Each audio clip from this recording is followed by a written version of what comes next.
خوب اچھی اچھی نیتیں لے کر بیٹھیں، اللہ کی رضا کی نیت سے بیٹھیں، اللہ کو پانے کی نیت سے بیٹھیں، قبلہ رخ ہو کر باوضو ہو کر اتحیات کی حالت میں بیٹھیں، اچھے سے سر ڈھانک کر اور اپنے گناہوں پر بہت ہی نادم ہو کر استغفار کریں اور نبی پاک صلی اللہ علیہ وسلم پر بہت ہی عظمت کے ساتھ بہت ہی محبت کے ساتھ پیارا سا درود پڑھیں ساتھیوں۔ چلیے استغفار کر لیجیے اور درود شریف پڑھ لیجیے۔ جی ساتھی دیکھیے، آج سے ہم انشاءاللہ تعالی ایک اسٹوری اسٹارٹ کر رہے ہیں، بہت ہی زیادہ عبرتناک ہوگی آپ سب کے لیے انشاءاللہ تعالی۔ دیکھیے ساتھیوں، ہم اپنی بات بتائیں، کافی سال پہلے ہم نے یہ اسٹوری سنی تھی، ٹھیک ہے۔ اس اسٹوری کا نام ہے کہ موت کے بعد مجھ پر کیا گزری، ٹھیک ہے، یہ ہے۔ تو یہ اسٹوری جب ہم نے ساتھیوں سنی تھی نا، سچ میں بتا نہیں سکتی، الحمدللہ ایسی کیفیت تھی ساتھیوں کہ دنیا سے بالکل بے رغبتی، ٹھیک ہے، دنیا چیزیں وہ وغیرہ کچھ بھی اچھا نہیں لگ رہا، اور کیا تھا، آخرت کی ہر وقت فکر تھی، اللہ تعالیٰ کا خوف تھا دل میں کہ اللہ بس آپ راضی رہیں، آپ ناراض نہ ہو جائے۔ ساتھیوں بہت ہی بہترین ہماری الحمدللہ کیفیت ہو گئی تھی۔ بس دیکھیں، ہم نے وہ سنی تھی، لیکن اللہ کا ایسا کرم ہوا ساتھیوں الحمدللہ، شاید ہمارے کسی ساتھی کی وہ تڑپ ہوگی ساتھیوں، میرے پاس کسی کا ایک میسج آتا ہے کہ آپ یہ پڑھ لیجئے۔ جب میں نے اس کو کھولا ساتھیوں تو دیکھا الحمدللہ، جب میں نے تھوڑا سا اس کو پڑھا تو دیکھا کہ اچھا یہ تو الحمدللہ میں نے سنی بھی ہے۔ پھر میں نے سوچا کہ انشاءاللہ میں اپنے ساتھیوں تک اس کو ضرور پہنچاؤں گی ساتھیوں، اور یہ اس سے ہمارے نبی کی بہت بڑی سنت میں انشاءاللہ زندہ ہوگی، کیونکہ دیکھیں ہمارے نبی ساتھیوں ہر وقت آخرت کی فکر میں رہا کرتے تھے، اور انشاءاللہ اس اسٹوری کے بعد بھی ہمارا یہی ہونے والا ہے، بہت زیادہ ہماری انشاءاللہ کیفیت چینج ہونے والی ہے ساتھیوں۔ کافی لمبی اسٹوری ہے، انشاءاللہ ہمارے 4-5 دن چل جائے گی اسٹوری، تو دھیان سے سبھی ساتھی تو درخواست ہے کہ بہت زیادہ دھیان سے اور ایک فیل کر کے اس کو سنیں گے انشاءاللہ ساتھیوں، ٹھیک ہے، کہ آج یہ ان کے ساتھ ہوا ہے، کل یہ ہمارے ساتھ نہ ہو، اللہ نہ کرے، لیکن صدقہ موت کا مزہ چونکہ چکھنا ہے ساتھیوں، اس لیے ہمیں فیل کرنا ہے اپنے اوپر۔ یہ دیکھیں، یہ انہوں نے ایک اسٹوری بنائی ہوئی ہے، ایسا تو نہیں ہے کہ بھائی اب کسی کا کوشچن آئے گا کہ آپ یہ کیسے مرنے کے بعد کیسے بتایا جا رہا ہے، یہ کیسے بتا سکتے ہیں مرنے کے بعد، تو کوئی نہیں بتا سکتا۔ تو دیکھیں صرف ایک ہماری عبرت کے لیے ایک صرف حدیثوں سے جوڑ کے یہ ایک اسٹوری بنی ہوئی ہے ساتھیوں، آپ کو یہ سننی ہے، صرف یہ کس لیے ہے، عبرت کے لیے، تاکہ ہم لوگوں کو آخرت یاد رہے انشاءاللہ، ٹھیک ہے ساتھیوں۔ چلیے اسٹارٹ کرتے ہیں۔ نحمده ونصلي على رسوله الكريم، اما بعد، فاعوذ باللہ من الشیطان الرجیم، بسم اللہ الرحمن الرحیم۔ دیکھیں وہ شخص، ٹھیک ہے، وہ بتا رہے ہیں کہ ریاض جانے کے لیے، ریاض کہاں پر ہے، سعودی عرب میں ہے ساتھی ایک جگہ، ٹھیک ہے، ریاض جانے کے لیے 1 گھنٹہ پہلے گھر سے نکلا، ٹھیک ہے، ان کو ریاض جانا تھا تو وہ 1 گھنٹہ پہلے ہی اپنے گھر سے نکل گئے ساتھیوں۔ لیکن کیا کہہ رہے ہیں، لیکن راستے میں رش اور چیکنگ کی وجہ سے میں ایئرپورٹ لیٹ پہنچا، ٹھیک ہے، یعنی رش بہت زیادہ تھا، بھیڑ بھاڑ تھی راستے میں اور چیکنگ تھی، ہے نا، بیگس وغیرہ کی ہوتی ہے، تو اس کی وجہ سے میں ایئرپورٹ لیٹ پہنچا۔ جلدی سے گاڑی پارکنگ میں کھڑی کی اور دوڑتے ہوئے کاؤنٹر پر جا پہنچا، ٹھیک ہے۔ کاؤنٹر پر موجودہ ملازم سے میں نے کہا مجھے ریاض جانا ہے۔ اس نے کہا ریاض والی فلائٹ تو بند ہو چکی ہے۔ میں نے کہا پلیز مجھے ضرور آج شام ریاض پہنچنا ہے۔ اس نے کہا زیادہ باتوں کی ضرورت نہیں ہے، نہیں دے گا، ٹھیک ہے۔ تو کہہ رہے کہ میں نے کہا اللہ تمہارا حساب کر دے۔ اس نے کہا اس میں میرا کیا قصور ہے بھلا، ٹھیک ہے۔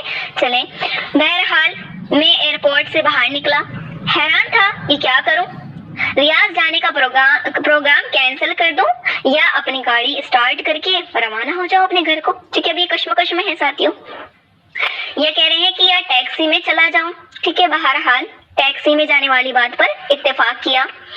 ایئرپورٹ کے باہر ایک پرائیویٹ گاڑی کھڑی تھی۔ میں نے پوچھا ریاض کے لیے کتنا لوگے، یعنی ریاض جانا مجھے کتنا لوگے پیسے، ٹھیک ہے۔ تو اس نے کہا 500 ریال۔ خیر بہرحال 450 ریال میں بڑی مشکل سے راضی کیا اس کو، ٹھیک ہے، اور اس کے ساتھ بیٹھ کر ریاض کے لیے روانہ ہو گیا۔ بیٹھتے ہی میں نے اس سے کہا، یعنی ڈرائیور سے، ٹھیک ہے، کہ گاڑی تیز چلانی ہے بھائی۔ تو اس نے کہا فکر مت کریں، ٹھیک ہے۔ تو وہ کہہ رہے ہیں کہ واقعی اس نے خطرناک حد تک گاڑی دوڑانا شروع کر دی۔ راستے میں اس سے کچھ باتیں ہوئی، اس نے میری جاب اور خاندان کے متعلق کچھ سوالات کیے اور کچھ سوال میں نے پوچھ بھی لیے اس سے، ٹھیک ہے، الحمدللہ۔ اب دیکھیں آگے، اچانک کہہ رہے ہیں کہ مجھے اپنی والدہ کا خیال آیا کہ ان سے بات کر لوں، ہے نا۔ تو کہہ رہے کہ میں نے موبائل نکالا اور والدہ کو فون کیا۔ انہوں نے پوچھا کہ بیٹے کہاں ہو۔ میں نے جہاز کے نکل جانے اور ٹیکسی میں سفر کرنے والی بات بتا دی اماں کو۔ تو کہہ رہے کہ ماں نے دعا دی، کہا کہ بیٹے اللہ تمہیں ہر قسم کے شر سے بچا دے۔ میں نے کہا انشاءاللہ جب میں ریاض پہنچ جاؤں گا تو آپ کو اطلاع دے دوں گا انشاءاللہ، ٹھیک ہے۔ اب کہہ رہے ہیں کہ قدرتی طور پر میرے دل پر ایک پریشانی چھا گئی اور مجھے ایسا لگ رہا تھا جیسے کوئی مصیبت میرا انتظار کر رہی ہے۔ اس کے بعد میں نے اپنی بیوی کو فون کیا، میں نے اسے بھی ساری بات بتا دی اور اسے ہدایت کی کہ بچوں کا خیال رکھیں، ہے نا، بالخصوص چھوٹی بچی کا۔ اس نے کہا، یعنی وہ بتا رہی ہے بچی کے بارے میں کہ جب سے تم گئے ہو مسلسل آپ کے بارے میں پوچھ رہی ہے۔ تو وہ کہہ رہے ہیں کہ میں نے کہا میری بات کرا میری بچی سے۔ تو بچی نے کہا بابا آپ کب آئیں گے؟ تو وہ کہہ رہے کہ میں نے کہا ابھی تھوڑی دیر میں آ جاؤں گا بیٹا، ہاں کوئی چیز چاہیے؟ وہ بولی ہاں میرے لیے چاکلیٹ لے آؤ۔ تو میں کہہ رہی ہوں، میں ہنسا اور کہا ٹھیک ہے بیٹا۔ اس کے بعد میں اپنی سوچوں میں گم ہو گیا کہ اچانک ڈرائیور کے سوال نے مجھے چونکا دیا۔ تو ڈرائیور نے کیا پوچھا، کیوں یہ چونکے؟ اس نے پوچھا کیا میں سگریٹ پی سکتا ہوں؟ تو وہ کہہ رہے کہ میں نے کہا بھائی تم مجھے ایک نیک اور سمجھدار انسان لگ رہے ہو، تم خود کو اور اپنے مال کو نقصان پہنچا رہے ہو۔ اس نے کہا ڈرائیور نے، میں نے پچھلے رمضان میں بہت کوشش کی کہ سگریٹ چھوڑ دوں لیکن کامیاب نہ ہو سکا۔ میں نے کہا اللہ تعالیٰ نے تمہیں بڑی قوت کی ہے نا، الحمدللہ تم ڈرائیونگ کر رہے ہو، اس سے بڑی کیا ہو سکتی ہے قوت، الحمدللہ۔ ہاں تم سگریٹ چھوڑنے کا معمولی سا کام نہیں کر سکتے۔ تو بہرحال اس نے کہا آج کے بعد میں سگریٹ نہیں پیوں گا انشاءاللہ۔ میں نے کہا اللہ تعالیٰ آپ کو ثابت قدمی عطا فرمائے، الحمدللہ ساتھیوں، ٹھیک ہے۔ تو کہہ رہے کہ مجھے یاد پڑتا ہے کہ اس کے بعد میں نے گاڑی کے دروازے کے ساتھ سر لگایا کہ اچانک گاڑی سے زوردار دھماکے کی آواز آئی اور پتہ لگا کہ گاڑی کا ایک ٹائر پھٹ گیا ہے۔ میں گھبرایا اور ڈرائیور سے کہا کہ اسپیڈ کم کر دو اور گاڑی کو قابو کر دو۔ اس نے گھبراہٹ میں کوئی جواب نہیں دیا۔ گاڑی ایک طرف نکل گئی اور قلابازیاں کھاتی ہوئی ایک جگہ رک گئی۔ مجھے اس وقت اللہ نے توفیق دی کہ میں نے زور زور سے کلمہ شہادت پڑھا۔ مجھے سر میں چوٹ لگی تھی اور درد کی شدت سے ایسا محسوس ہو رہا تھا کہ سر پھٹا جا رہا ہے۔ میں جسم کے کسی حصے کو حرکت نہیں دے سکتا تھا، یعنی ہلا نہیں سکتا تھا۔ میں نے اپنی زندگی میں اتنا درد کبھی نہیں دیکھا تھا۔ میں بات کرنا چاہ رہا تھا لیکن بول نہیں سکتا تھا، جبکہ میری آنکھیں کھلی تھی لیکن مجھے کچھ نظر نہیں آ رہا تھا۔ اتنے میں لوگوں کی قدموں کی آواز سنی جو ایک دوسرے سے کہہ رہے تھے کہ اسے ہلاؤ نہیں، سر سے خون نکل رہا ہے اور ٹانگیں ٹوٹ چکی ہیں اس کی۔ تو وہ کہہ رہے ہیں کہ میری تکلیف میں اضافہ ہوتا چلا جا رہا تھا اور سانس لینے میں شدید دشواری محسوس کر رہا تھا۔ مجھے اندازہ ہوا کہ شاید میری موت آ گئی ہے۔ اس وقت مجھے گزری ہوئی زندگی پر جو ندامت ہوئی میں اسے الفاظ میں بیان نہیں کر سکتا۔ مجھے پتا چلا کہ اب مجھے موت سے کوئی نہیں بچا سکتا، ٹھیک ہے۔ اس کہانی کے آخر میں کہہ رہے ہیں کہ وہ بتاؤں گا کہ اس کی کیا حقیقت ہے۔ یہاں پر ہر بھائی بہن تصور کرے کہ جو کچھ ہو رہا ہے میرے ساتھ ہو رہا ہے، کیونکہ ان قریب ہم سب کو اس ملتے جلتے حالات سے سابقہ پیش آنا ہے۔ اللہم حافظ ضامنوں ساتھیوں، لیکن پھر بھی یہی ہے کہ مرنا تو انسان کو سبھی کو ہے ساتھیوں نا۔ اس کے بعد لوگوں کی آوازیں آنا بند ہو گئیں، میری آنکھوں کے سامنے مکمل تاریخ ہی چھا گئی، یعنی اندھیرا چھا گیا اور میں ایسا محسوس کر رہا تھا جیسے میرے جسم کو چھریوں سے کاٹا جا رہا ہو۔ اتنے میں مجھے ایک سفید ریش آدمی نظر آیا۔ اس نے مجھے کہا بیٹے یہ تمہاری زندگی کی آخری گھڑی ہے، میں تمہیں نصیحت کرنا چاہتا ہوں کیونکہ اللہ تعالیٰ نے مجھے تمہارے پاس بھیجا ہے۔ میں نے پوچھا کیا نصیحت ہے؟ اس نے کہا عیسائیت کی ترغیب، کہ خدا کی قسم اس میں تمہاری نجات ہے، یعنی تم عیسائیت کو اپنا لو، ٹھیک ہے، ایمان کو چھوڑ دو، اس میں تمہاری نجات ہے۔ اگر تم اس پر ایمان لے آئے، ٹھیک ہے، اس پر تمہاری پھر نجات ہو جائے گی، تو تمہیں اپنے گھر والوں کو پھر میں لوٹا دوں گا اور تمہاری روح واپس لے آؤں گا۔ جلدی سے بولو، ٹائم ختم ہو جا رہا ہے۔ تو وہ کہہ رہے ہیں شخص، مجھے اندازہ ہوا کہ یہ شیطان ہے۔ مجھے اس وقت جتنی بھی تکلیف تھی اور جتنا بھی اذیت سے دوچار تھا، لیکن اس کے باوجود اللہ اور اس کے رسول پر پکا ایمان تھا۔ سبحان اللہ ساتھیوں، میں نے اسے کہا جاؤ اللہ کے دشمن، میں نے اسلام کی حالت میں زندگی گزاری ہے اور مسلمان ہو کر مروں گا۔ اس کے تو کیا ہوا، اس کا رنگ زرد ہو گیا، یعنی پیلا پڑ گیا اس کا رنگ پھر، ٹھیک ہے۔ بولا تمہاری نجات اسی میں ہے کہ تم یہودی یا نصاری مر جاؤ، ورنہ میں تمہاری تکلیف بڑھا دوں گا اور تمہاری روح قبض کر دوں گا۔ میں نے کہا موت تمہارے ہاتھ میں نہیں ہے، جو بھی ہو میں اسلام کی حالت میں ہی مروں گا انشاءاللہ۔ اتنے میں کہہ رہے ہیں وہ، اتنے میں اس نے اوپر دیکھا اور دیکھتے ہی بھاگ نکلا۔ مجھے لگا جیسے کسی نے اسے ڈرایا ہو۔ اچانک مجھے عجیب قسم کے چہروں والے اور بڑے بڑے جسموں والے لوگ دیکھے، ٹھیک ہے، دیکھے وہ آسمان کی طرف سے آئے اور کہا السلام علیکم. میں نے کہا وعلیکم السلام. اس کے بعد وہ خاموش ہو گئے اور ایک لفظ بھی نہیں بولے.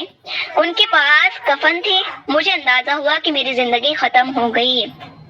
ان میں سے ایک بہت بڑا فرشتہ میری طرف آیا اور کہا یا ایتھا النفس المطمئنہ اخرجی الی مغفرۃ من اللہ ورضوان. اے نیک روح، اللہ کی مغفرت اور اس کی خوشنودی کی طرف نکل آ. الحمدللہ. یہ بات سن کر میری خوشی کا ٹھکانہ نہیں رہا. میں نے کہا اللہ کے فرشتے میں حاضر ہوں. اس نے میری روح کھینچ لی. مجھے اب ایسا محسوس ہو رہا تھا جیسے میں نیند اور حقیقت کے مابین ہوں. ایسا لگا کہ مجھے جسم سے آسمان کی طرف اٹھایا جا رہا ہے. میں نے نیچے دیکھا تو پتا چلا کہ لوگ میرے جسم کے ارد گرد کھڑے ہیں اور انہوں نے میرے جسم کو ایک کپڑے سے ڈھانپ دیا. ان میں سے کسی نے کہا انا للہ و انا الیہ راجعون. میں نے دو فرشتوں کو دیکھا کہ وہ مجھے وصول کر رہے ہیں اور مجھے کفن میں ڈال کر اوپر کی طرف لے جا رہے ہیں. میں نے دائیں بائیں دیکھا تو مجھے افق کے علاوہ کچھ نظر نہیں آیا، بادل کے علاوہ کچھ نظر نہیں آیا. مجھے بلندی سے بلندی کی طرف لے جایا جا رہا تھا. میں بادلوں کو چیرتے چلے گیا جیسے کہ میں ایک جہاز میں بیٹھا ہوں. یہاں تک کہ پوری زمین مجھے ایک گیند کی یعنی بال کی طرح نظر آ رہی تھی. میں نے ان دو فرشتوں سے پوچھا کیا اللہ مجھے جنت میں داخل کر دے گا؟ انہوں نے کہا اس کا علم اللہ تعالیٰ کی ذات کو ہے. ہمیں صرف تمہاری روح لینے کی ذمہ داری سونپی گئی ہے اور ہم صرف مسلمانوں پر مامور ہیں. ہمارے قریب سے دیکھے، پھر کہہ رہے آگے وہ کہ ہمارے قریب سے کچھ اور فرشتے گزر گئے جن کے پاس ایک روح تھی اور اس سے ایسی خوشبو آ رہی تھی کہ میں نے اپنی زندگی میں اتنی زبردست خوشبو کبھی نہیں سونگی تھی. میں نے حیرانگی کے عالم میں فرشتوں سے پوچھا کہ کون ہے یہ؟